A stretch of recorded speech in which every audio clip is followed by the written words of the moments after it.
Thank you.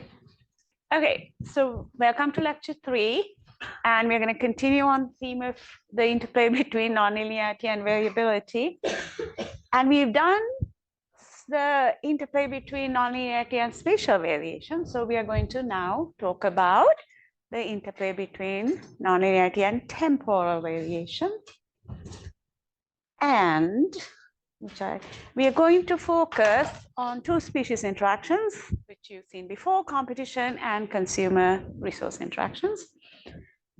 Now, I'm going to focus on, so when we talk about temporal variation, now we specifically talk about variation in the abiotic environment. Remember, yesterday, when we talked about relative non-linearity, that's variability in the biotic environment generated by intrinsic oscillations in species abundance.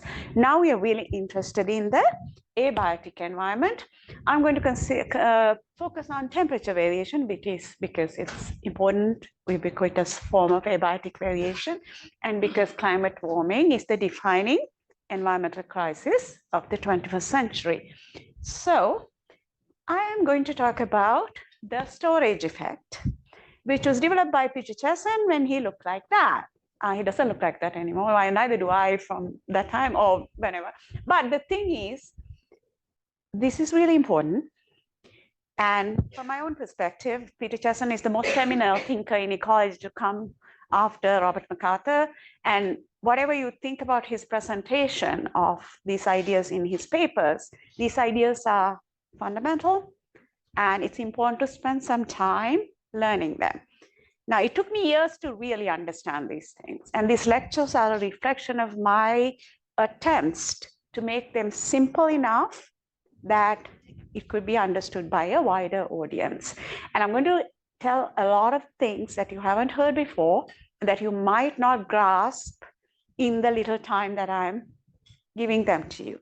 But please, take the time, if you're interested in any of it, take the time to go through and try to understand it, because you will realize when you do, a whole lot of doors open for you. Like you will look at problems and say, aha, right? So that's why it's worth learning.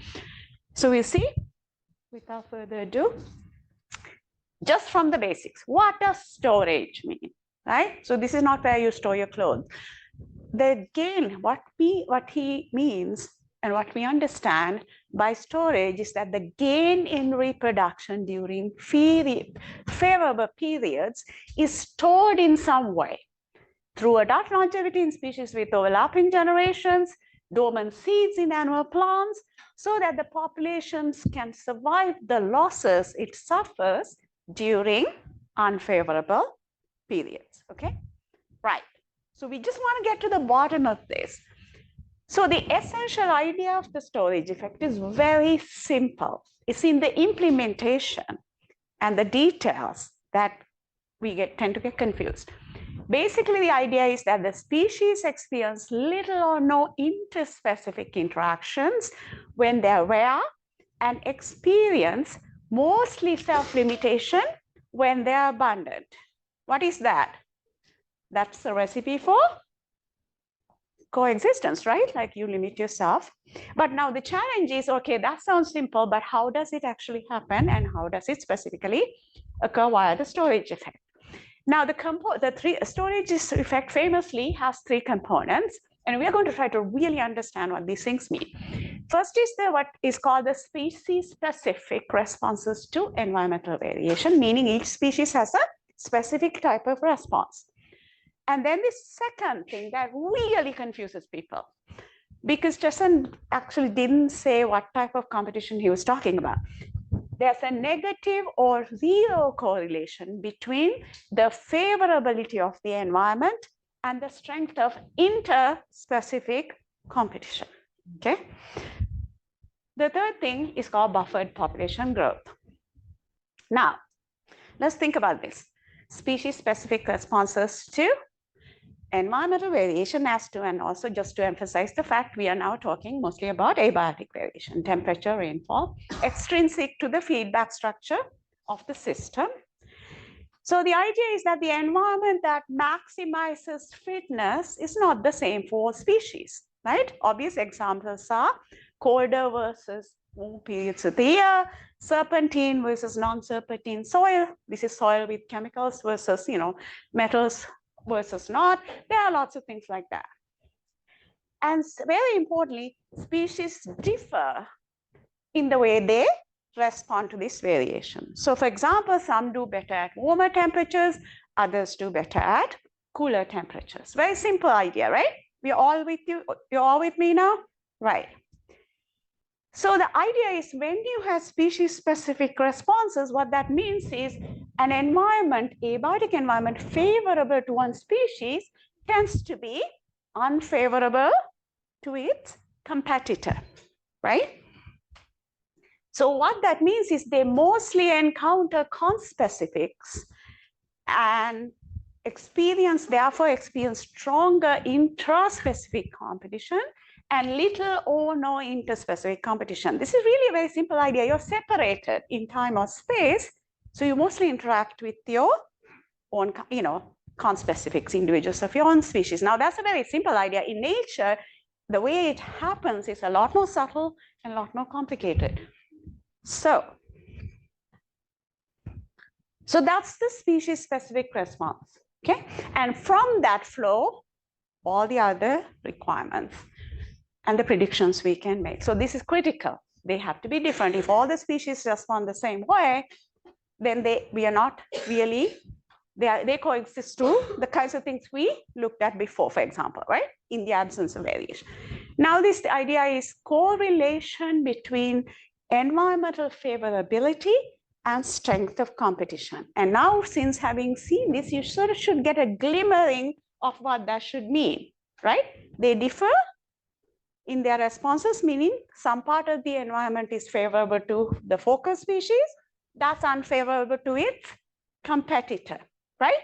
Do you see there? We are going somewhere with that. So let's look at that. This is the hardest part. An environment favorable to one species, the abiotic environment favorable to one species is unfavorable to its competitor because of the way they respond to the environment. That means you experience very little interspecific competition during periods unfavorable to your competitor because it's not doing well, right? It's not really, it's barely surviving. It's not gonna exert strong competition on another species, okay? So because of that, because individuals interact mostly with other individuals of the same species during periods that are favorable to that species, you mostly experience strong intraspecific competition during periods that are favorable to that species, right? Right? When the environment is favorable to you, all individuals are procuring resources, reproducing, but that environment is very unfavorable to your competitor, it's not really going to exert a strong effect. That's the idea. Now, so what that means is there should be negative or no correlation between the favorability of the environment to a given species and the strength of interspecific competition. So in other words, favorability is high, strength of interspecific competition is low. Now, in the field, it's not that clear. Sometimes you may see no correlation. But what you would see is a strong positive correlation between favorability and the strength of intra-specific competition. Okay? This is a very logical argument based on the features of the environment and the features of the species. Right. So, the last one. Well, because one is simply about your response to the environment. There's nothing about competition. So you have high fitness in cooler environments. Your competitor has high fitness in warmer environments. So in cooler environments, it's favorable to your reproduction, survival. So individuals of that species do well during that time. It is unfavorable to reproduction and survival of your competitor. So would you expect a lot of interspecific competition? No. So they are very different. This is what it starts as your response to the environment. The second one is biotic. The second one is what's competition? under that scenario. Okay? Yeah. Just for this thing with the competition. So I'm just trying to imagine the scenario. So say that now I'm in a situation where, okay, I'm species 1. I was at low abundance. There's another species 2, which was at high abundance. And now suddenly the environment's changed so that it's, wow, okay, so that it's favorable to me. And so I'll start growing. The other guy will start dying. But then it seems sort of weird to think that during this time, I'll have no competition that I experienced from this other species. I think it's right? not a perturbation to the environment that changes the environment. We are talking about patterns in the environment like seasonal variation, variation in moisture. Yeah. So we are talking about natural patterns of variations, not a perturbation of the species environment. We can get to that. But this is, so he was interested in this because in fish, for example, like, how do they coexist? There was sort of this idea of a lottery and things like that. But really, this is about desert animals, let's say, because rains come in some time and the rest of the time it's dry. Yeah. Some species are more drought resistant, some species are not. So first we talk about that. And then you ask when you're in that space. Yeah. So essentially, what you're saying is, say it's the cooler environment and this one species favored. There's a hot extreme. Yeah. Right? That is, so yes, it will perhaps do badly, but the other species that does well could come in. But once the hot extreme goes away, then the thing changes. And if that so that's a very different thing from the storage effect. The storage effect is asking about natural patterns of variation. The first step is you ask about natural patterns of abiotic variation, rainfall differences, temperature differences that exist in the real world and that we know species respond to. So that was what he was inspired by. And that's what we first determined, like developed the former theoretical framework.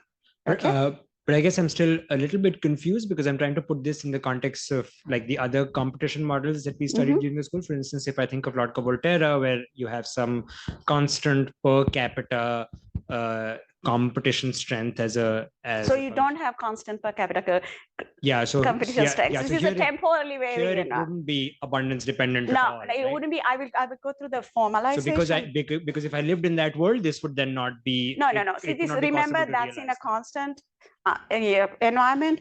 Now we are in the realm where everything is a function of time or space. Okay. Everything, including my AIJ, so to speak. Everything. Yeah. Okay. Everything that changes will change. I will get to the mathematics, but I want you to get the general idea, the argument in your head. So when the mathematics come, even if you don't quite understand how it's done, you get the central concept. Okay. Right. So buffered population growth. What that means is species have a mechanism to survive the unfavorable environment in space and time. So what do species do? Seeds have dormancy, right? They go into dormancy. A lot of animals go into hibernation during very warm periods. Or you could have higher adult longevity, which it can integrate across different environments. Even if it's a really bad environment, adults can survive until the good times come, right? This is how perennial plants, perennial individuals succeed. So those are the 3 components of the storage effect. Now, what it is really spatial or temporal niche partitioning through this idea called the storage effect, right? So if you respond to the environment in a different way, species are not really in their faces all the time, right? They are either in different places or they do better at different times of the year. And we see lots of examples of that in nature. So, but it's really still a difficult thing. The reason why, so that you could say, well, that's really obvious, they do better here, but you have to still get through the bad part of the year, right? Or the bad, so you have to still integrate across the environment. So it's not as simple as it seems. So this is a mechanism. So I'm doing the temporal, by the way, today, okay?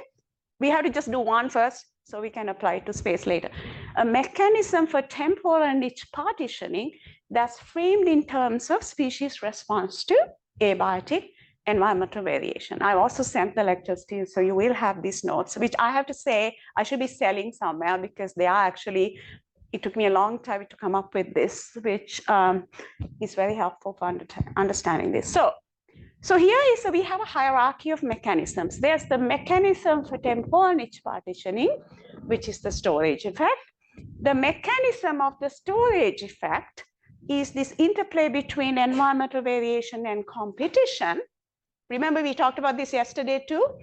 Increases intraspecific interactions relative to interspecific interactions. Yesterday, we saw that variability and local dynamics could lead to a scale transition where you have more coexistence at the regional scale.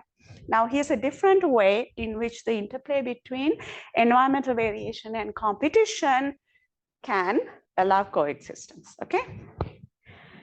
So we want to get to the mechanistic basis of the storage effect, and I'm going to use temperature as the axis of abiotic variation, not least because it is one of the most ubiquitous forms of abiotic variation. Although it is the ectotherms that are affected directly by temperature variation, endotherms such as birds and mammals are also affected through effects of temperature on ectothermic resources and natural enemies, okay? And of course, it's of interest because of perturbations to the thermal environment, obviously, like climate warming. Okay, so there are good results. Now, there is an added challenge in studying temperature variation because we already know that there are non-linearities that arise in interactions, local dynamics due to interactions between species, right? We saw this negative or positive density dependence in per capita growth rates. But now we are dealing with non-linearities in these species' phenotypic responses to the abiotic environment. Their birth, death, development rates all change non-linearly with respect to temperature. So we have to now somehow deal with this interplay between non-linearities and try to make some general, come at some general understanding. Okay, let's see whether we can do that. So here the community level mechanism is temporal niche partitioning. Species level mechanism is what we call the storage effect. At the individual level, these all arise because species responses obviously are framed in terms of their phenotypic traits, things you can go and measure, right? Birth rates, death rates, consumption rates, attack rates, handling times, right? So our goal is to predict the outcomes of temporal niche partitioning via the storage effect based on how temperature variation affects the underlying life history and consumption traits. So we are really trying to get to the bottom of this, get to the fundamental mechanisms by which temperature affects the underlying biochemical processes, which translate into phenotypic effects, which translate into population level effects up to the community level, okay? So the very first step in this is to characterize these temperature responses of phenotypic traits. And these are life history traits and consumption traits. You've seen these before. Now we can identify two types of trait responses based on the way temperature affects the underlying biochemical processes like enzyme kinetics and protein enzyme inactivation. Rate control responses are driven by temperature effects on reaction kinetics and enzyme inactivation. They give rise to trait responses at the phenotypic level that are monotonic or left skewed. Maturation and mortality rates tend to exhibit this kind of response. Regulatory responses, on the other hand, are driven by negative feedback processes that prevent reactions from proceeding to their maxima, right?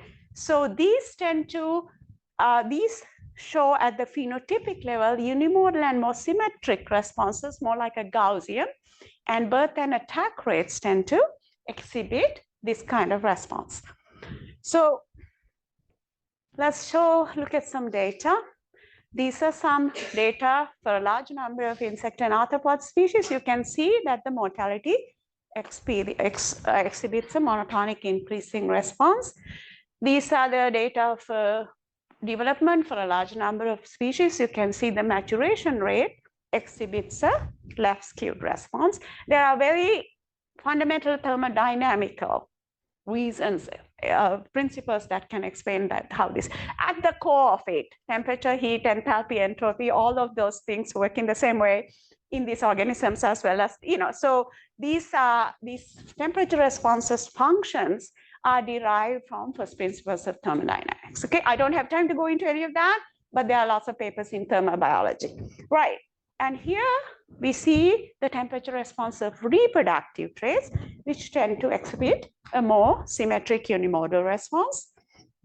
And here are the temperature responses of attack and maximum uptake rates for a large number of ectotherm species, and they both exhibit a symmetric unimodal response. Now remember, the maximum uptake rate is the inverse of the attack rate, sorry, the handling time. So what does that mean? The handling time has a U-shaped temperature response, okay? Right. So what we see is, like, based on a number of studies, very large scale studies, we see that the qualitative nature of these trait responses, exponential, left skewed, Gaussian, appear to be conserved across ectotherm taxa. What that means is that we can develop a trait-based framework for understanding temperature effects that can apply broadly across taxa. So how do we do that? We develop trait-based models of species interactions. And what a surprise. We are back to exploitative competition, okay? Our favorite species interaction, but it's a very good way to illustrate the storage effect. So you've seen this before, right? You have seen this before. In a constant environment, the R star rule operates, competitive exclusion occurs. Now we are going to look at something different, exploitative competition in seasonally varying environments.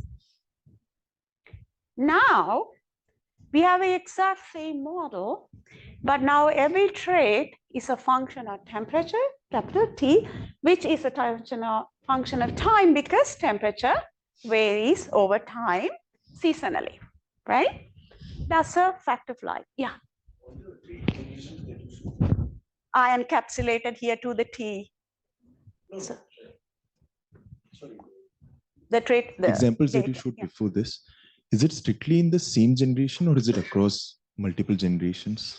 The variations that you see? Like for example, you had to measure the birth rate of adults, like the next offspring. Right. Like, yeah. So it doesn't matter, like you take a cohort of individuals, you measure it, measure the trait. So it goes across generations if it's like, for example, longevity or something. But basically it doesn't matter, like you take a cohort of individuals and you ask, say, starting with eggs, what's the maturation rate at different temperatures? What's the birth rate of adults at the different temperatures? So essentially it's just, you mostly go through the life cycle. But okay? There won't be any history depending on... No, there isn't, because you have a common thermal environment to start with. It's like a common garden experiment. So you get the insects or whatever it is, you first acclimatize them to a common temperature so they don't bring in that history. Usually you start with egg stage or something of the individuals who have already been reared in a common environment. So, and then you see this, and despite whatever history, you actually see this very clear responses across a frighteningly large number of species. Okay, and I mean, that's a lot of papers on this. So here what I want to emphasize is that these traits are temperature dependent, but temperature is time dependent. Okay, so that's the only difference from the previous models, except now we have these mechanistic descriptions of trait responses that we incorporate into the model. And these trait responses, as well as population dynamics, change with seasonal temperature variation. So the thing first we want to do is to derive the mutual invasibility criteria in seasonally varying environments, okay? Right. So we do that. So now per capita growth rate is not constant, it changes over time. So you have to get the time average per capita growth rate over the year, right? So you integrate the per capita growth rate over the year to get the time average per capita growth rate, right? You understand it keeps changing over time. It's not the same. Before we could just take the expression and get the per capita growth rate. Don't worry if you don't understand all the integrals. There's a paper there Actually, this work that I did with Daniel Smith, who was my undergraduate honors student at the time, who then went on to get a PhD at U Chicago. So this is nothing you can't understand, right? But the paper will give you all the details of what I'm going through fairly quickly today.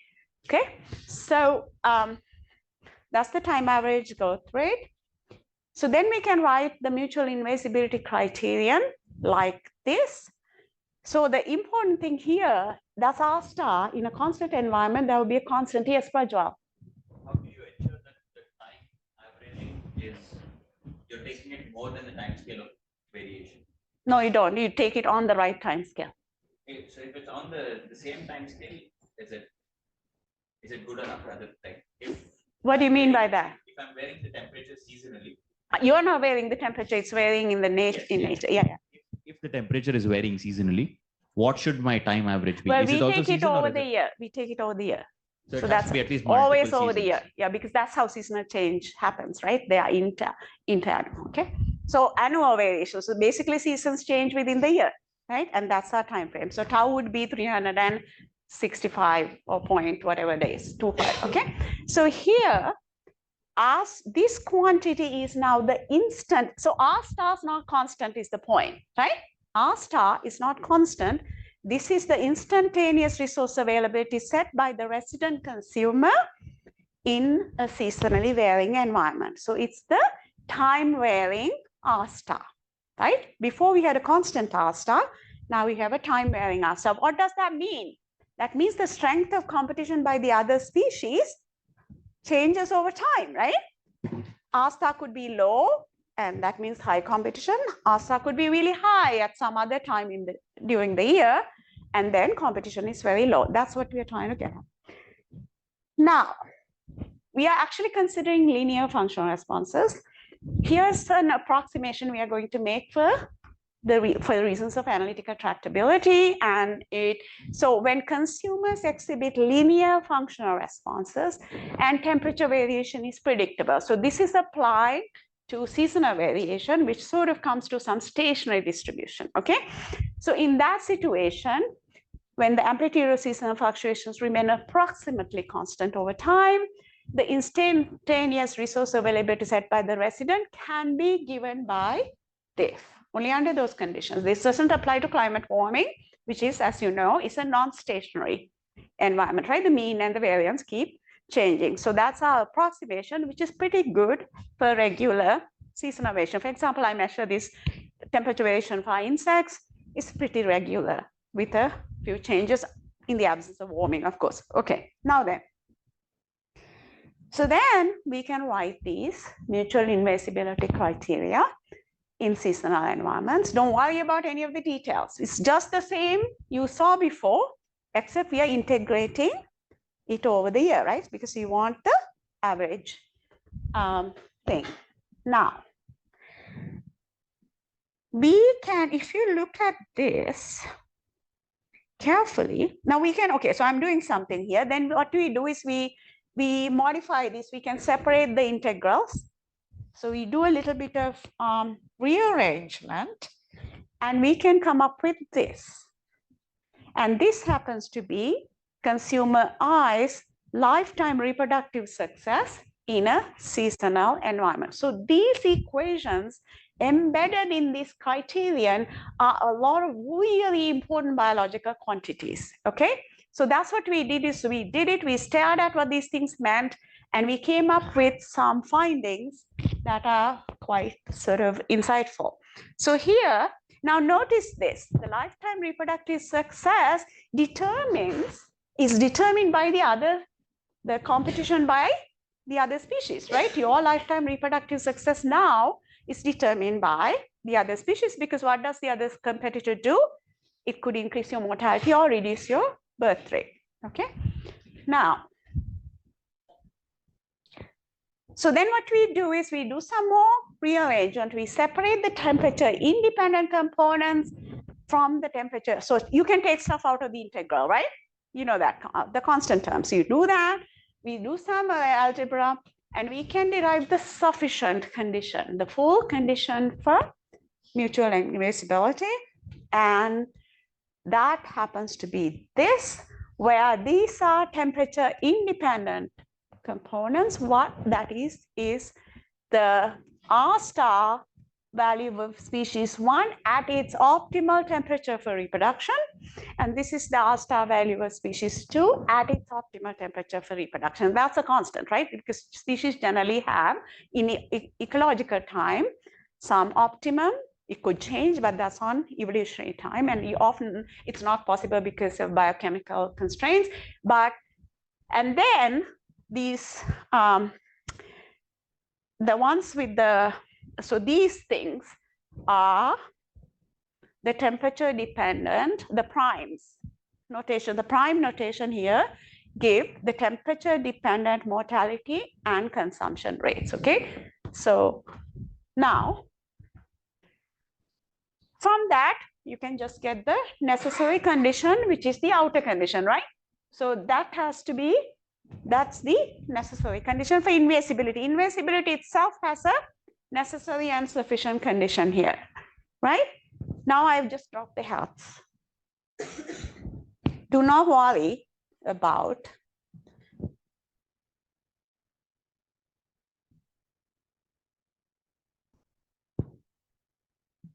so the thing is,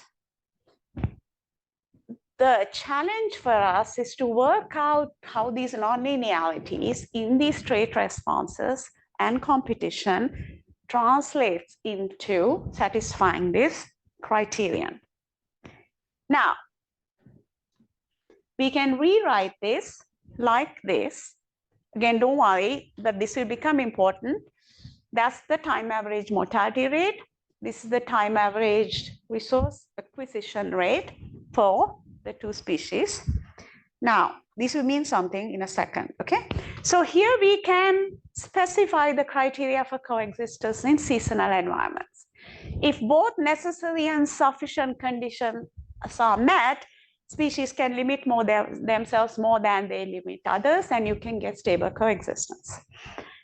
If only the necessary condition is satisfied, one species excludes the other, and you have competitive dominance. Now, if neither the necessary nor the sufficient condition is satisfied, the outcome depends on initial conditions, and you get priority effect. So what's really nice is we are going to be able to predict all these different conditions by looking at these criteria, okay, a priori, without looking at any data. That means you have an independent set of predictions. You could test with your data. In fact, I am going to show some data where we tested this, okay? Right. Yeah. The average values over the year matter and the variance. So the average over the year reflects the variability over the year. Okay. Right. So it really does change. So yeah. Both of them matter. Yeah, because you know, at the end of the year, like at extremes, they do very, very badly. And so that is reflected. You will see that in the real data also. Okay, very good. Yeah, good point. Now, so what we actually, if you stare at this long enough, which is what Daniel and I did, you find out that the necessary condition for this consumer resource model is equivalent to the necessary condition for mutual invasibility in the Lotka-Volterra competition model. So what we've done is to derive mechanistic descriptions of the alphas that we always thought to be some abstract quantities. And it did take a lot of staring at these equations, you know, pulling a lot of hair on my part. Daniel kind of likes his hair, so that's different. But anyway, so alpha II is given by 1 over the time average mortality rate, okay? That is the intraspecific competition coefficient. Interspecific competition coefficient is given by 1 over the resource acquisition ability, roughly defined. So here, this is the effect of species I on species J, right? Which is species I's birth rate, right? Sorry, it's lifetime reproductive success. Remember, inverse of the R star is the lifetime reproductive success. The E's are missing here because E's are not temperature dependent. E's, the conversion efficiencies, are stoichiometric quantities. They're not generally temperature dependent. So they have got out of the integral. That's why you're not seeing it. Okay. So now think about this. That's your lifetime reproductive success in the absence of any competition, but that's now moderated or, scale could be devalued by the attack rate of the other species, right? So because now you're facing competition. So that's the interspecific competition coefficient. So there we arrive at a mechanistic derivation of competition coefficients based on species consumption and mortality rates. In other words, by taking an explicit resource dynamics model of competition, we can recover the Lotka-Volterra competition coefficient. So that in itself is a really nice thing. So let's look at this. Intraspecific competition coefficient is proportional to the consumer's time average mortality rate. So basically it's saying how long you live determines your ability to procure resources, right? That matters more to competition than your resource acquisition ability, which actually comes into play in the interspecific competition component, okay? So here, the interspecific, the alpha JIs, have these two terms, and this is very important. It's the invader's consumption rate and the resource availability set. Sorry, I said this wrong before. This is the resource availability set by, those are the conditions under which you have to increase when where. Understand? This is R star. This is the attack rate of the invading competitor, okay? So basically, that's why this is interspecific. Sorry, I said this wrong before. Here, this is the R star of the resident competitor. This is the species that's trying to increase when where in that environment, and 1/0 that gives you the interspecific competition coefficient. So important parts are, there are these two multiplicative, this is a multiplicative effect of the invader's consumption rate and the resource availability set by the resident consumer. Now, here's the important thing. Mutual invasibility is defined in terms of intraspecific competition, which is determined by the invader's mortality, time average mortality rate. Interspecific competition, which is determined by the resource availability set by the resident consumer, which depends on its consumption and mortality rates, and the invader's resource acquisition ability, which is its consumption rate. So you understand, right? So you're in this environment, your ability to procure resources depends on your attack rate, which happens to change over time. But you're you're experiencing a resource environment that's set by your competitor, right?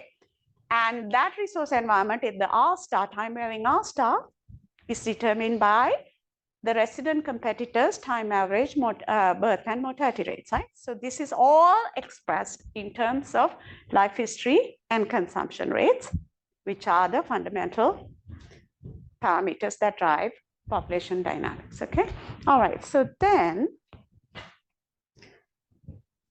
temperature, so we now need to determine, so that's all well and good, but we need to determine what these things actually mean, right? Like, how do these things then come out? Because these things all we know what A of capital T is, because that's the temperature response.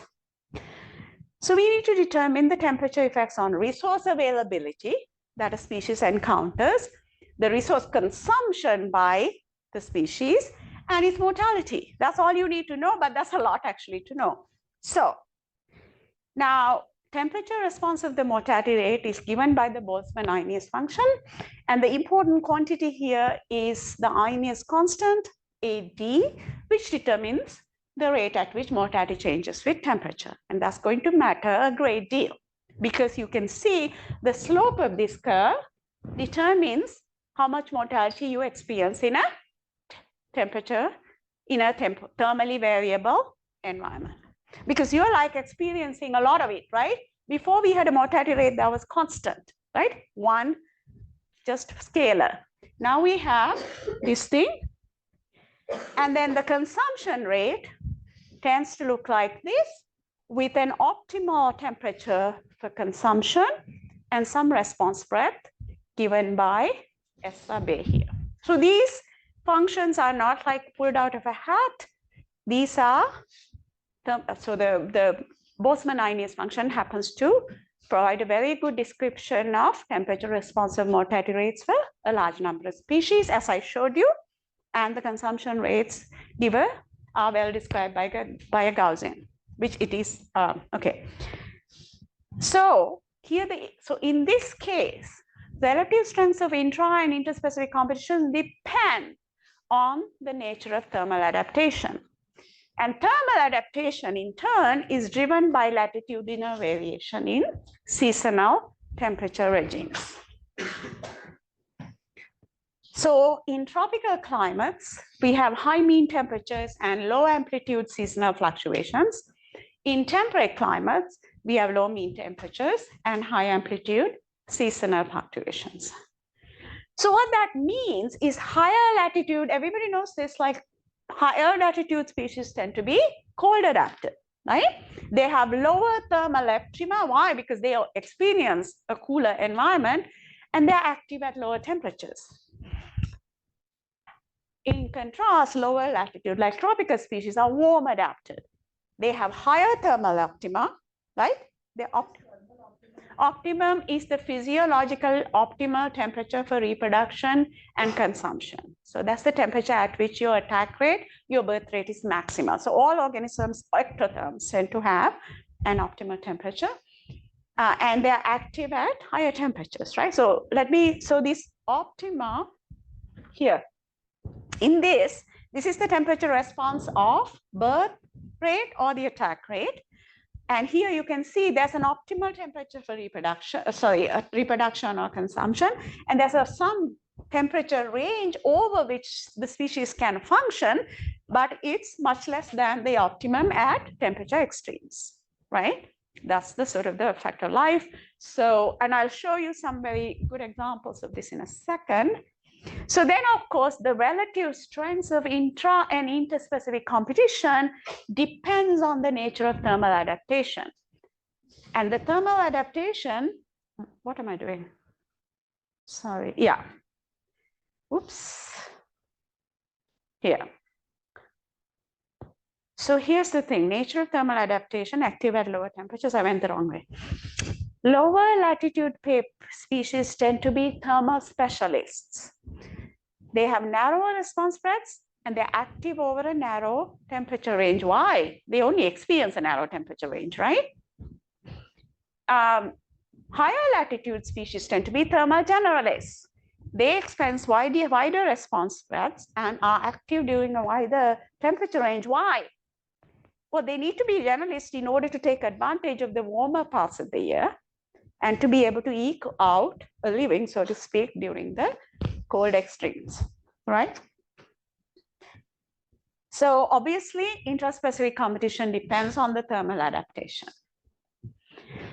And we've seen that the strength of self-limitation is inversely proportional to the time averaged mortality rate. And here are the mortality responses for a cold adapted versus a warm adapted species. Now look at how different these curves are. In a cold adapted species experiences lower average mortality. And since competition is, intraspecific competition is 1 over the average mortality, what does that mean? They experience stronger self-limitation, right? This is small, 1 over this is large. So this is reality. I'll show you real data. In contrast, the warm adapted species are at this part of the curve, right? That means they have higher average mortality, meaning self-limitation strength, low weaker. Good. That's one. Yeah. So for different species, the mortality at temperature is this one. No. So I'll show you some sort of example. Okay, so this is generally what they look like for these temperature. I will show you some data in a second. I want to give you, this is theory still, okay? This is what these things look like based on what we know from species data.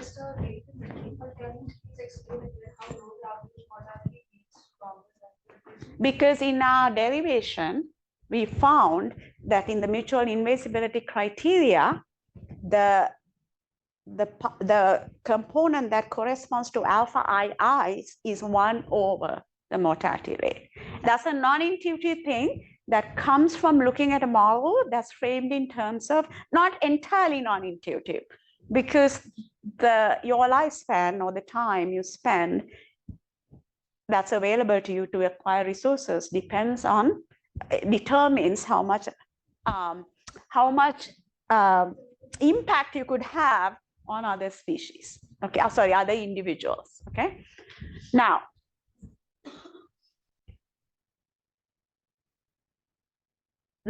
so that is about intra-specific competition. Interspecific competition is determined by two things. Resource availability set by the resident, it's time averaged R star, which depends on the resident's consumption and mortality rates, and the invader's resource acquisition ability, which depends on the invader's consumption rate. Okay, I know we are going through this quickly, but when you have time, if you're interested and you go back and look at this and read the paper, you will see that makes a lot of sense. Okay, I just want you to leave you with these ideas before I go. So that's the thing. So let's look at this. Resource availability set by the resident, the R star, is determined by the resource species consumption and mortality rates. And we know they look like this, right? That's the mortality, that's the consumption rate, which means R star, the temperature response of the R star looks like that, meaning R is a J-shaped function of temperature, R star. What does that mean then? Here in this range, R star is it high or low? It's really low. What does that mean? That means competition is strongest at intermediate temperatures that are favorable to a given species. You see how this thing makes perfect sense, right? Everything that we've derived makes absolute perfect sense, because you don't have lots of competition when you are in very cold, at cold extremes or warm extremes. You're just trying to survive. Most species just hunker down and do nothing, right? So this really gets at the thing. Competition is stronger at intermediate temperatures. But do you expect at the lower temperatures the onset to be little higher? It doesn't actually, because mortality doesn't increase as much at lower temperatures as it does at higher temperatures, because at higher temperatures, what happens is there's a fundamental asymmetry in the way that temperature extremes operate. At lower temperatures, what happens is body fluids freeze and things happen later slowly. At higher temperatures, there's immediate loss of respiratory function and protein denaturation. It's like you become a boiled egg, and from which you can't recover. The lower temperature limit is eminently flexible, whereas it's like trying to survive in a snowstorm versus walking into a fire. Okay, so hence the detrimental effects of warming. Now, so let's now look at the R star, temperature response of R star for cold adapted versus warm adapted species. Cold adapted species have a lower R star because they are in that range, right? Whereas warm adapted species are in that range. So by definition, cold adapted species then would depress resources to a lower level than warm adapted species. So now this is building up to something, as you can see, right? So differential adapted to seasonal environments in terms of thermal optima, the organism's physiological response to optimal temperature. We are just making some predictions based on optima.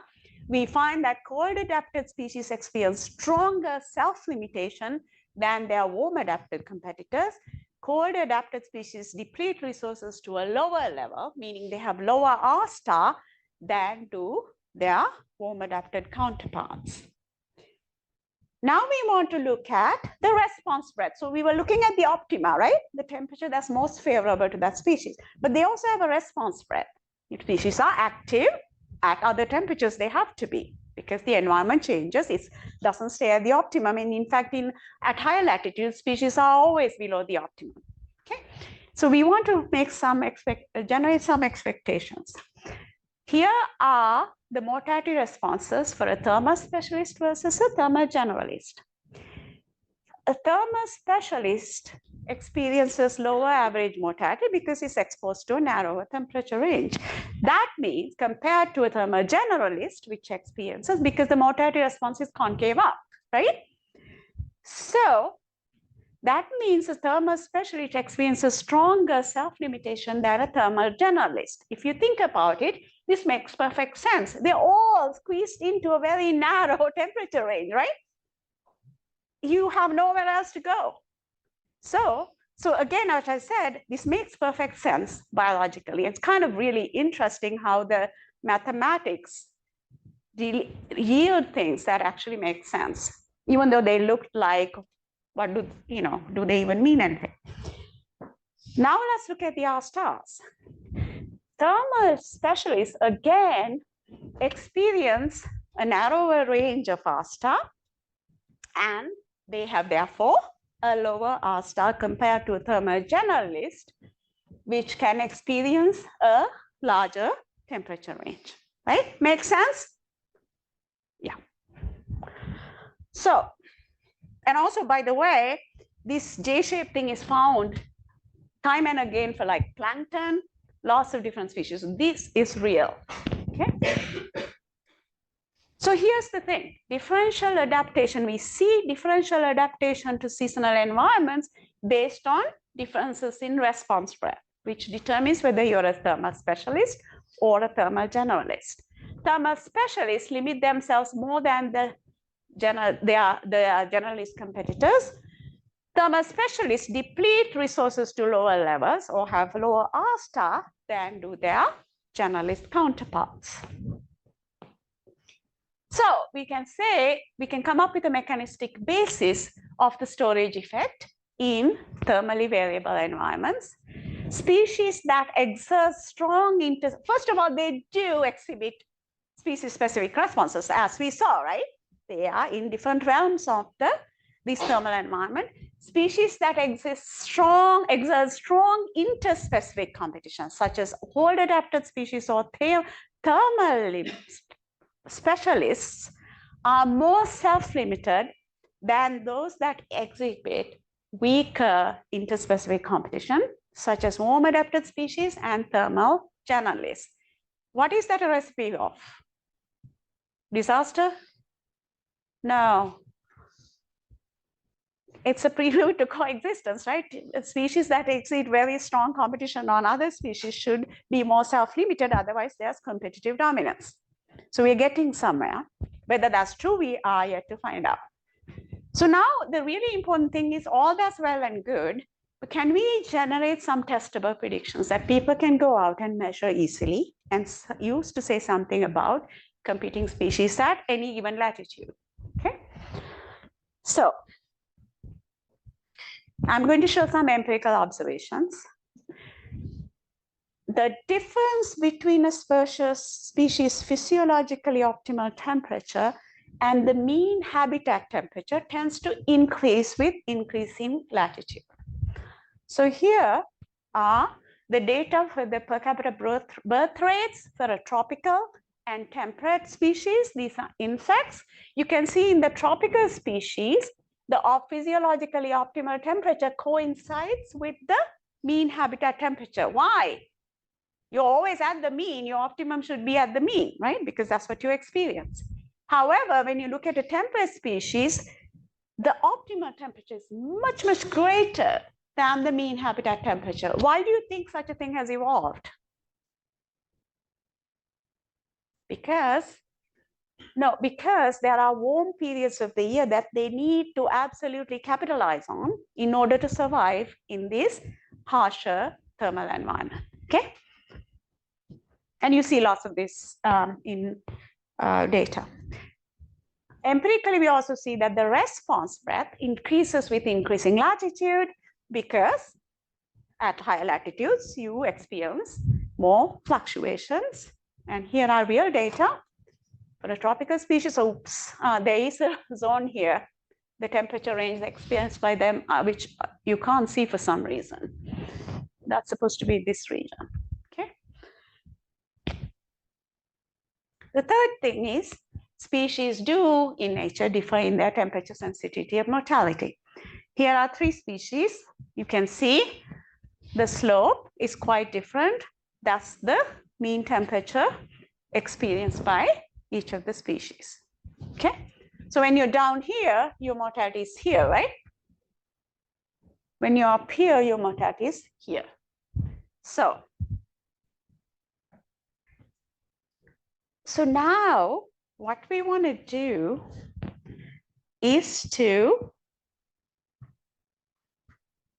scale these, so express these optima and response breadths in terms of the parameters that describe seasonal variation in temperature.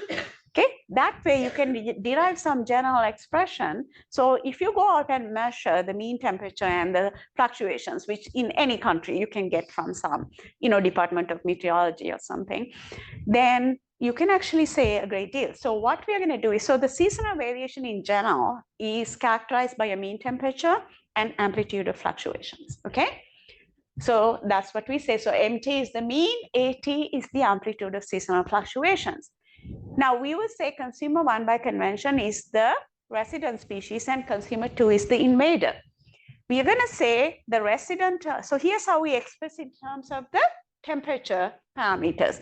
We let T of A1 be MT plus M, where M is the deviation of the optimum from the mean habitat temperature. For a tropical species, what should M be? Near 0. Good.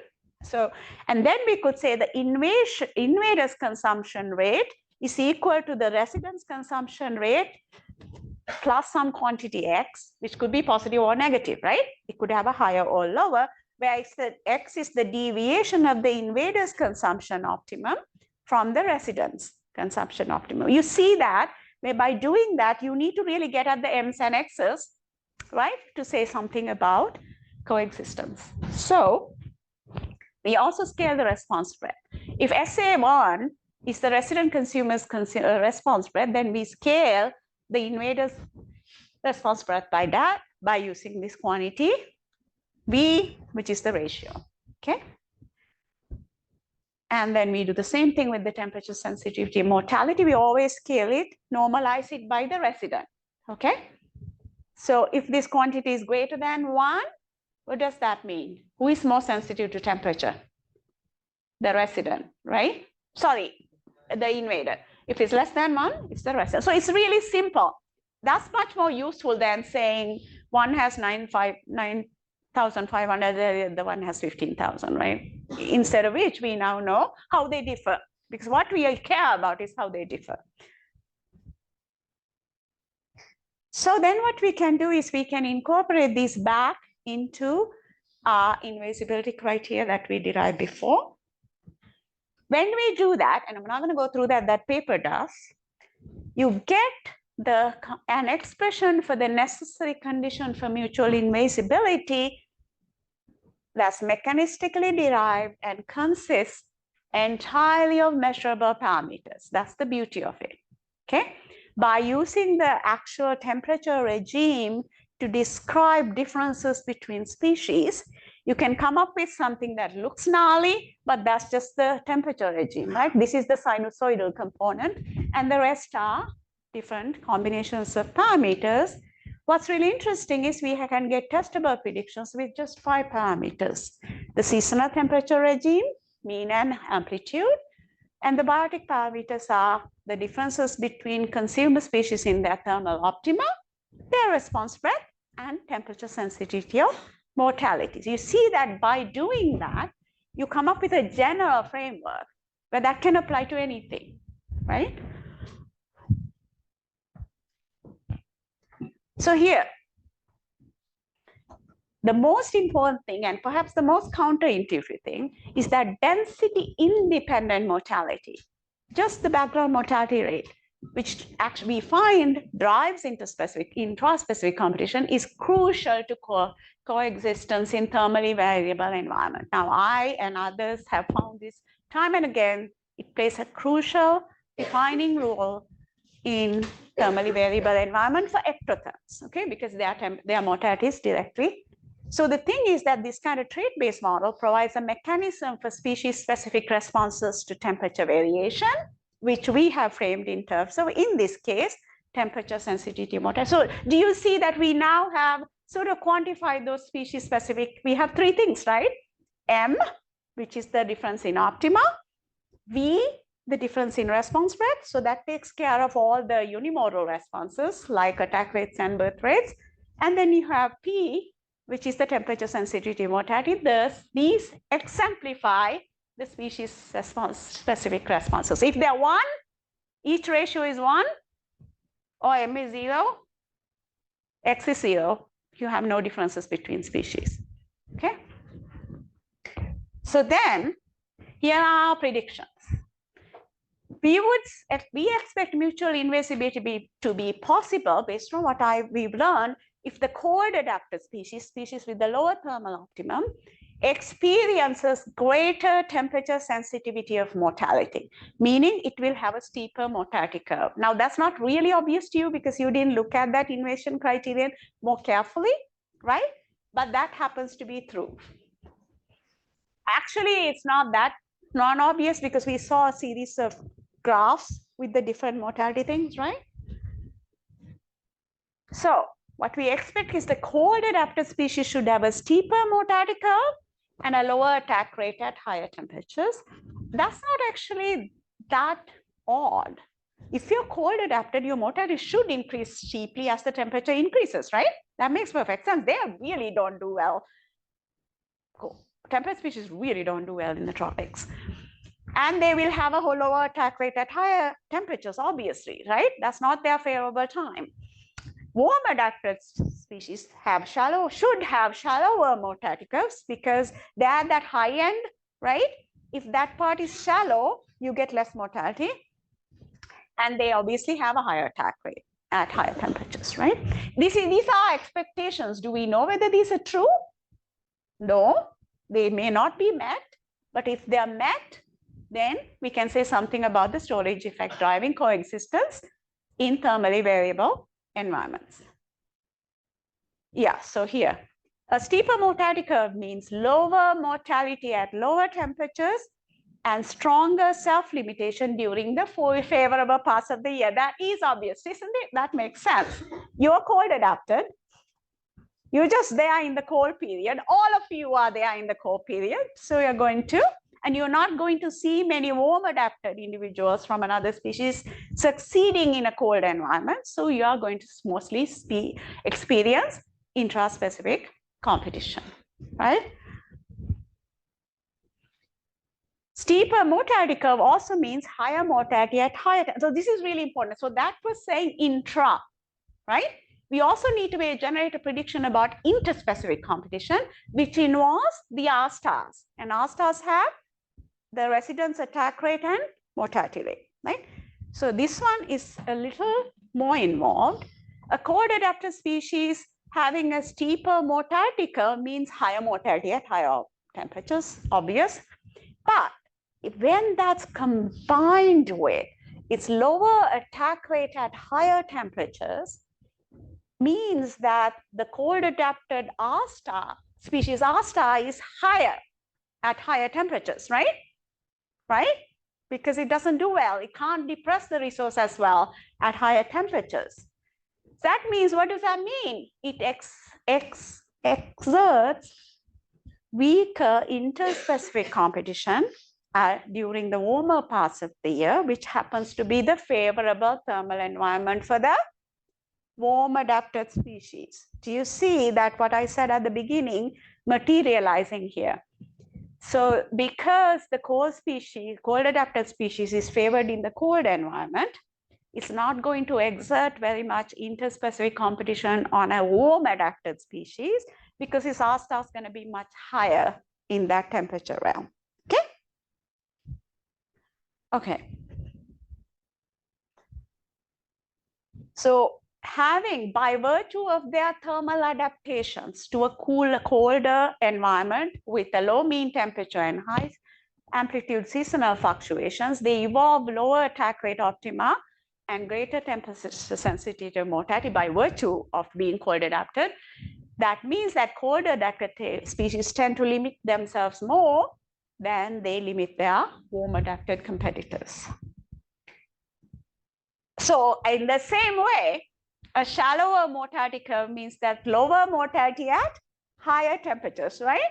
And that means they experience stronger self-limitation during warm adapted species experience stronger self-limitation during the warm periods, which are more favorable to, and that's pretty amazing that a temperature curve like that should give us that insight.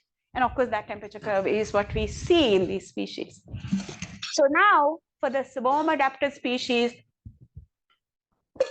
competitive effect on cold adapted species, shallower mortality curve also means higher mortality at lower temperatures, right? Your exponential curve is flatter. What does that mean? It's higher mortality at lower temperatures, and that combined with its lower attack rate at lower temperatures increases the warm adapted species R star, leading to weak competition on the cold adapted species when the thermal environment is favorable to the cold adapted species.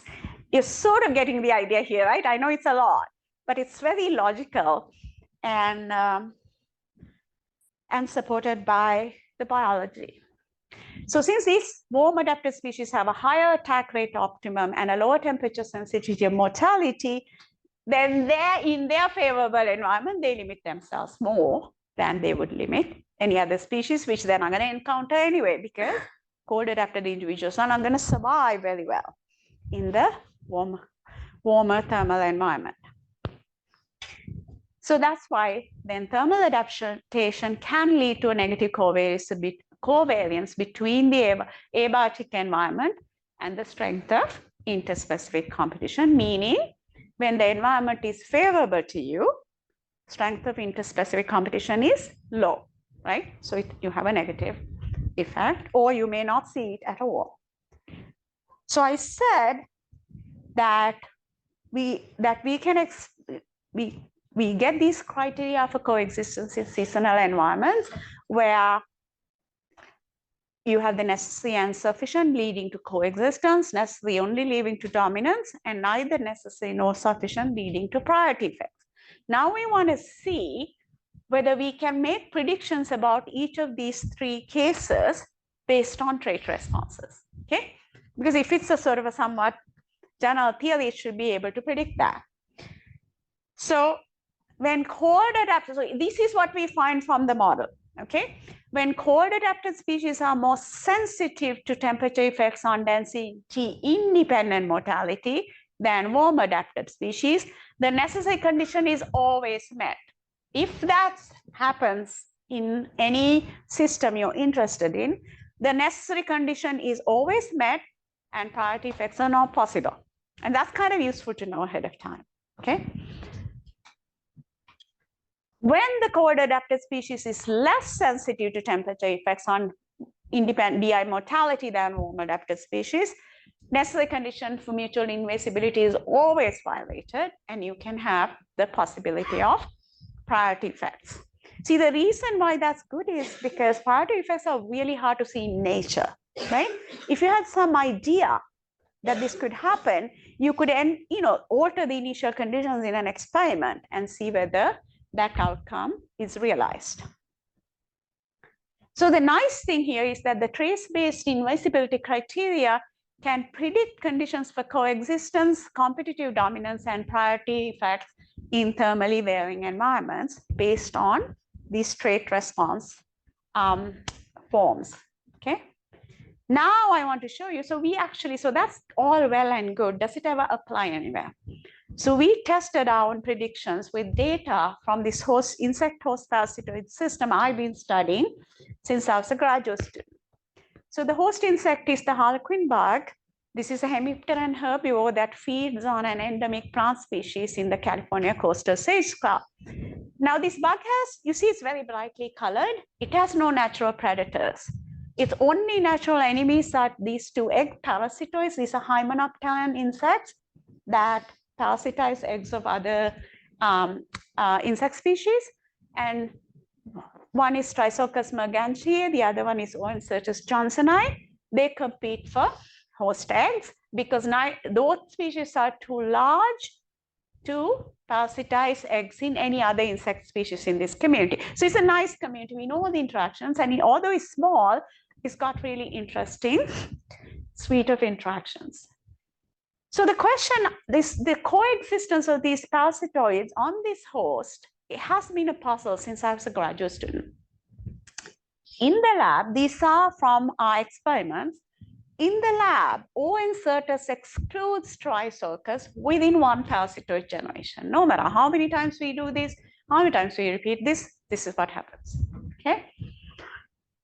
But in the field, they've coexisted for decades and decades. And they exhibit some form of temporal niche partitioning. Trisochus achieves higher parasitism rates in the spring and early summer. Oencertus achieves higher parasitism rates in the more hotter, warmer periods of the summer. So it seems as if they are actually partitioning the cooler and warmer parts of the year. Do we know that? We don't, because those are empirical observations. Other things could be going on. But what we did was we brought these insects in and we quantified their temperature responses of attack rates, mortality rates, all of this for a number of temperatures, a lot of work, but it was very interesting because what we found is that they have similar response spreads, but they differ in the attack optima and the temperature sensitivity of mortality. Remember, these are the three things we want. These are the three species-specific indices, metrics for species-specific responses to temperature. So here's the interesting thing. The species with the lower attack rate optimum exhibits greater sensitivity, temperature sensitivity of mortality. What did I say before?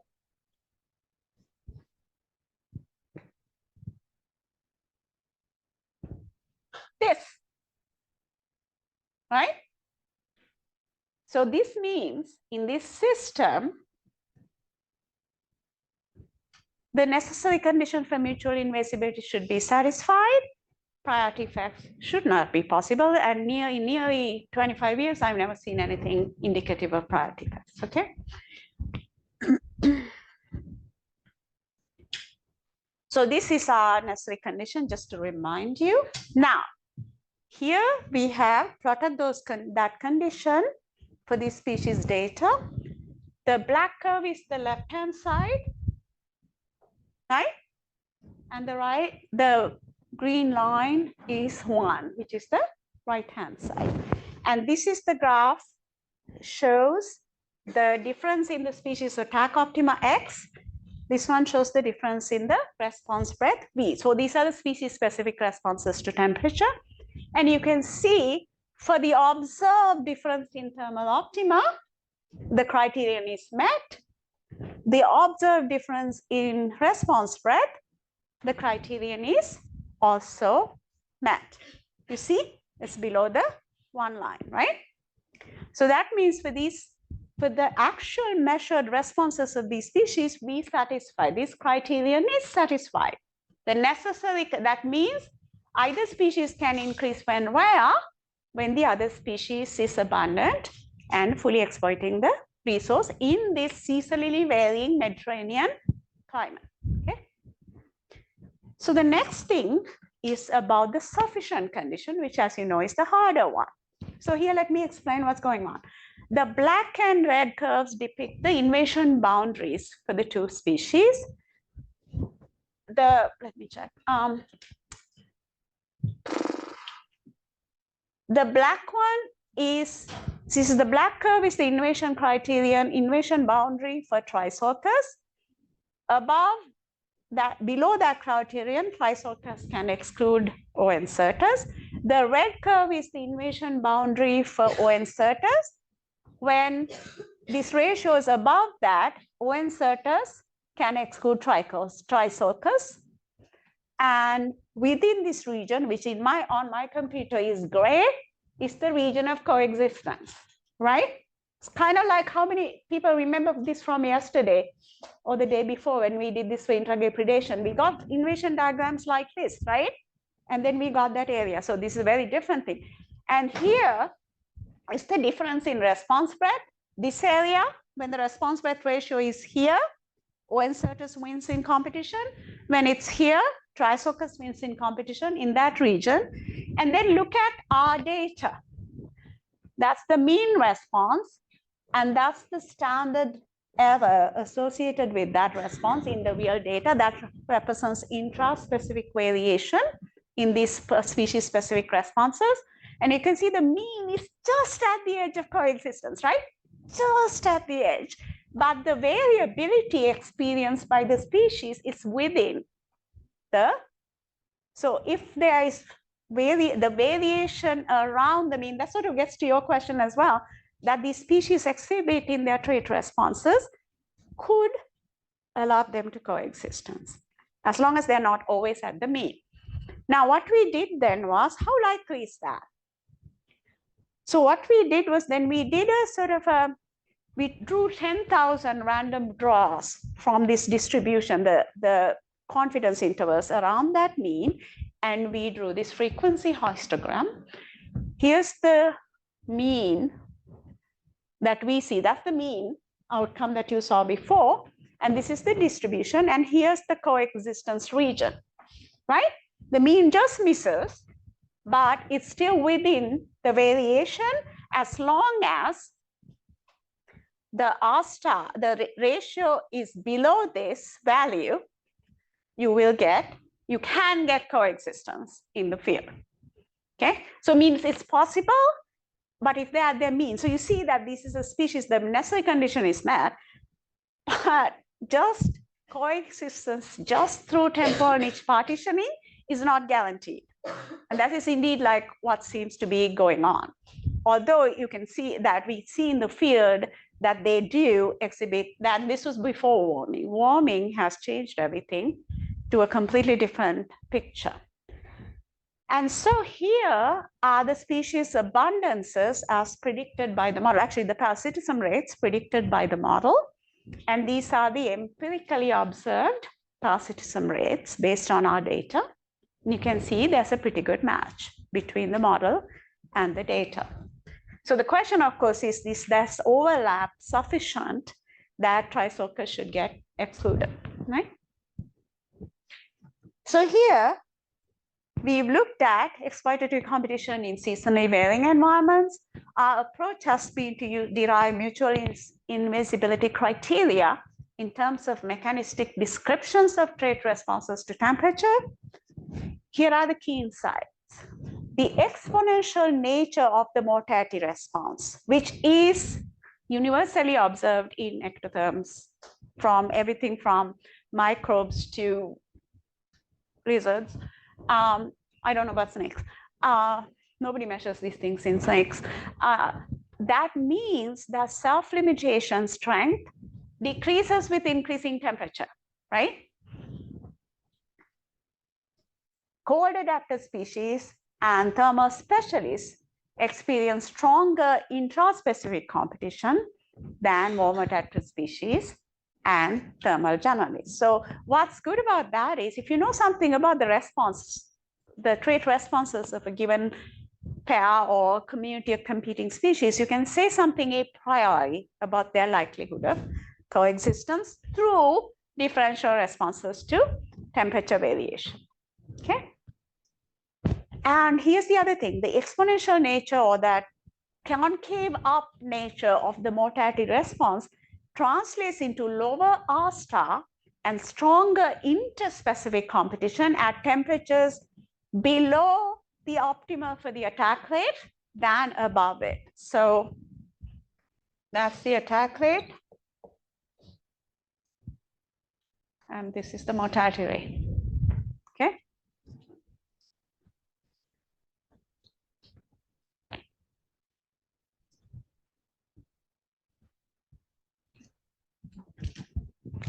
And when you actually, I should draw this. R star looks like this, right? Oops. So, sorry, T, and that's what it says. Why is that true? What happens above the attack rate optimum? So attack rate declines even below the optimum, right? But why is it worse when you're above the optimum? Because mortality is much, much higher at higher temperatures than at lower temperatures, right? Okay.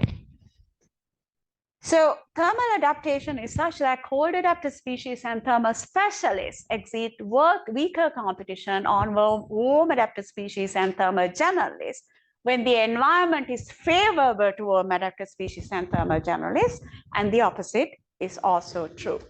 Okay. So what we have done here is to investigate the mechanistic basis of the storage effect in terms of temperature effects on life history and consumption traits. We see that species-specific responses arise from temperature effects on these biochemical processes like enzyme reaction kinetics and enzyme inactivation that underlie the phenotypic level responses we observe can measure, like attack rates, birth rates, handling times, mortality rates. So then the important thing is these trait effects at the phenotypic level translate into different relative strengths of intra and interspecific competition at the population level. And what's the word? Beneficial about or useful about this approach is that we can make testable predictions about population level patterns of coexistence based solely on trait response data and completely independent of any population level information, which is a fairly powerful approach because then you can go and test these with population level, say abundance data or any other data you can collect in the field. Okay. So with that, I come to the end of lecture 3. Do I even have time? You're perfectly on time. We can take a few questions. Question? Yes. Could you explain the relationship between thermal specialists and generalists and their R star? Okay, so you have to remember thermal specialists this is defined in terms of the response breadth, right? Yeah. So a thermal specialist has a narrow response breadth. That means it experiences a smaller temperature range compared to a thermal generalist, right? So let's go back to the figures here. So if you're a thermal specialist, you experience some small part of that curve, right? So this curve is concave up, which means the average across all the temperature is higher than it's Janssen's inequality, right? The mean of the function is higher than the, so when you experience only a narrow range of temperatures, you have lower average mortality, right? Over that temperature, since alpha II, intraspecific competition coefficient, is 1 over the time average mortality rate, that translates into a higher, stronger effect. So that also makes perfect sense, right? So you're alive and you're around and you're taking resources, and all of your conspecifics are also doing that at the same time, right? So you're all going to be competing for the resources within that very narrow temperature range, and you're going to exert a lot of competition on your conspecifics. Why is the other species not there? It's really the crummy time of the year for the other species, right? So not many of them are going to be around. They're not really major player. It's you're really interacting more with other individuals of your own species, because this is the time of the year that's favorable to you and your conspecifics. So we are comparing specialists and generalists around the same, like, Yeah. So it's one aspect of the species specific responses to temperature variation. So if you go and look at, like,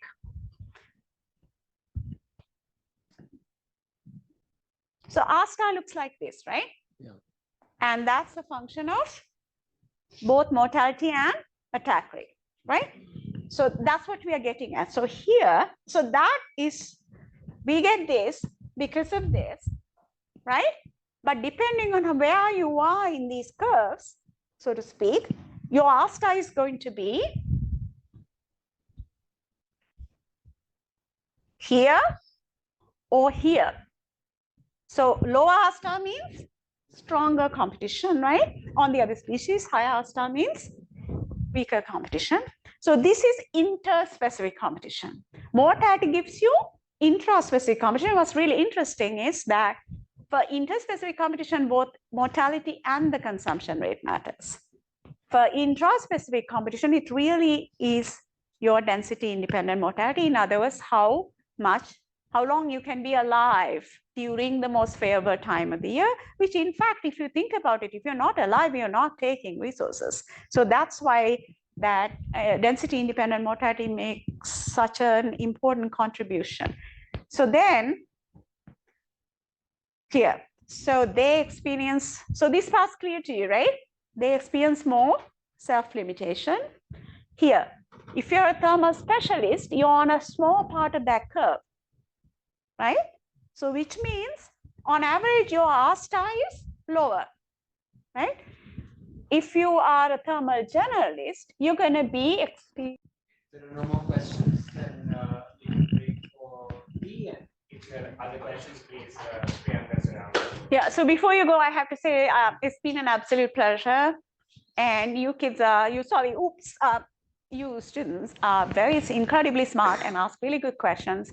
And you can always contact me if you are interested in any of these things, or you want more advice or what to read. And I would read some of these. Okay, thank you.